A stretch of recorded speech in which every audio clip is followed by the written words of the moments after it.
Hallelujah. Asi kunaka kwao kwakafundisa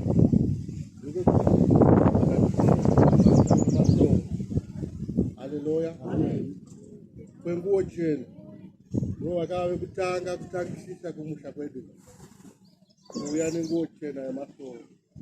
maro mambo haleluya amen akatinotenda kuti vakatipanda asi dai rufu rwaivoterwa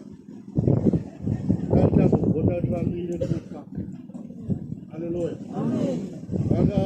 vanga vasingasarudze mukurarama kwavo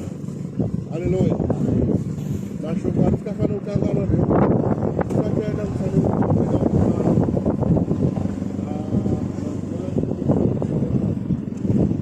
vati hatipinde muvanhu vatapinda mu haleluya rufu rwavo vakanga vataura pamwe pachavo haleluya zvinotirwadza asi tsananguro dzavo vanga vataura pachavo kuti nguva yangu yapera hapasisina vakationeka handiri panapa before tisataenda musanogona kufara kwamori